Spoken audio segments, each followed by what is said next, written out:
सांसद बनने के बाद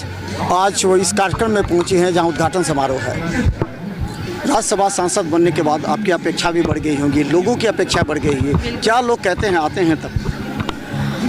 मैं एक कार्यकर्ता हूँ और एक भारतीय जनता पार्टी ने एक कार्यकर्ता को उच्च सदन में भेजा।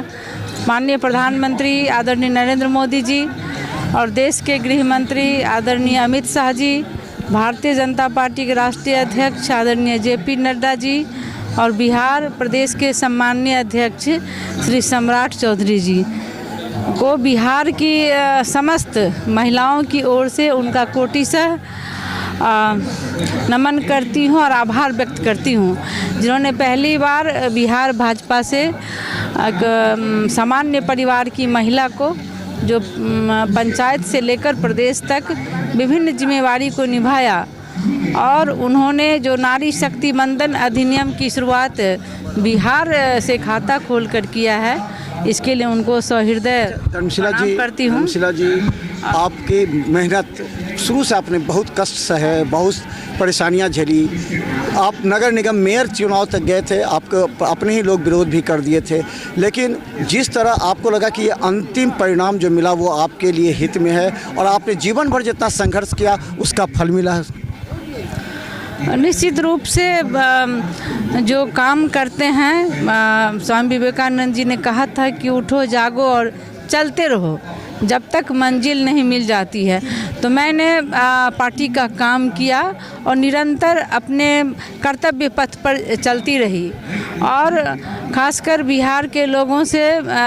मेरे प्रति बहुत आस्था है, क्योंकि मैं एक कार्यकर्ता हूँ और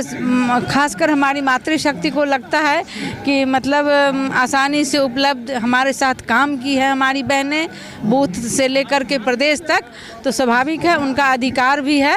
और मैं उनकी आकांक्षाओं पर उनकी आवाज़ बनकर सदन में उनकी हर समस्या का समाधान करने की कोशिश करूंगी और अपने बिहार का चहुमुखी विकास और अपने मिथिला का मान सम्मान को बढ़ाने का एकदम प्रयत्न करूंगी, कोशिश करूंगी। टारगेट क्या होगा 24 में? आप राज्यसभा बनने के बाद जिस जगह से हैं उस जगह का टारगेट क्या होगा? किस क्षेत्र पर, किस मुद्दे पर आपका ध्यान रहेगा ताकि उस क्षेत्र को नज़र में आ जाए? हमारा तो एक ही मुद्दा है कि सबका साथ और सबका प्रयास, सबका विकास और सबका विश्वास, यही है। माननीय प्रधानमंत्री मोदी जी की अनेक जन कल्याणकारी योजना को लाभार्थी बहनों को हम घर घर तक उनकी योजना को पहुंचाते हैं और हमारी बहनें बूथ तक काम करती हैं और निश्चित रूप से सारा देश तैयार है, जनता उत्साहित है कमल फूल का बटन दबाने के लिए और मोदी मय है पूरा। सारे जगह से लोग संकल्पित हैं कि अब की बार मोदी सरकार 400 पार, तो बिहार की 40 की 40 सीट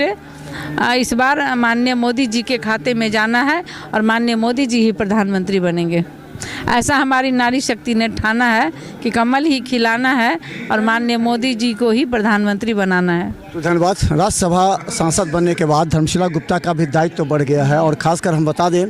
कि महिला को चयन करने के पीछे उद्देश्य है कि महिला वोटरों को सामने अपने लाना, महिला वोटरों को अपने लुभाने के लिए धर्मशिला गुप्ता के कंधों पर बड़ी जिम्मेदारी सौंपी है और भाजपा के कार्यकर्ता नेता भी यहाँ पहुँचे हुए हैं। आज अडानी पे लोग आरोप लगा रहे थे, अडानी का था, अडानी का है, बीजेपी वाले मोदी जी के मित्र का है। आज कैसा लगा इसको देख करके, आप क्या संदेश देंगे? इसका जवाब तो आप उनसे पूछिए जो लोग आरोप लगा रहे थे, जिन्होंने 70 साल भारत में राज किया, परिवार वंश को आगे बढ़ाया और आज एक गरीब चाय बेचने वाले का बेटा जो देश में प्रधानमंत्री बने हुए हैं, उनके द्वारा ये आज मिथिला की पावन धरती जिसको हम लोग कहते आए हैं, उसमें इतना बड़ा प्रोजेक्ट अडानी ग्रुप के द्वारा दिया गया है कि उन्होंने हिम्मत किया है उस व्यवसाय को कि वो यहाँ आके अपना निवेश करे और जो 70 साल में जो अनाजों को वो सड़ाते थे, गलाते थे और दारूबाजों को देते थे, उस अनाज की सुरक्षा करने का जिम्मेदारी इस गरीब परिवार के नेता ने लिया है, नरेंद्र मोदी जी ने लिया है।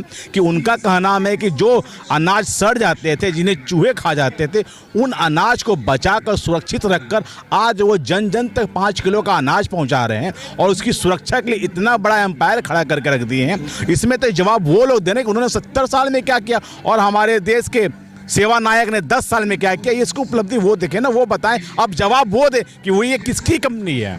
तो धन्यवाद। और देखिए जिस तरह ये बड़ा जो अडानी नेटवर्क जो काम किया है, इसे लेकर के निश्चित तौर पर लोग कहेंगे कि आने वाले समय में इस तरह के 2 जो बनने वाले हैं, जो 1 लाख मीट्रिक टन का होगा, उसे देख करके लगेगा कि बिहार के खासकर मिथिलांचल में जो अनाज का भंडारण है, जो अनाज की यहीं पर ख़रीदारी होगी और ख़रीद करके उसे भेजा जाएगा अन्य जगहों पर, और उसके लिए जो MSP रेट है उसी रेट पर इन लोगों को, गरीब किसानों को जो अनाज बेचेंगे उनको यहाँ पर पैसे मुहैया कराए जाएंगे, बीच में कोई दलाल नहीं होगा। देखते रहिए बिहार मितान न्यूज़, यूट्यूब में भी सब्सक्राइब कीजिए। धन्यवाद।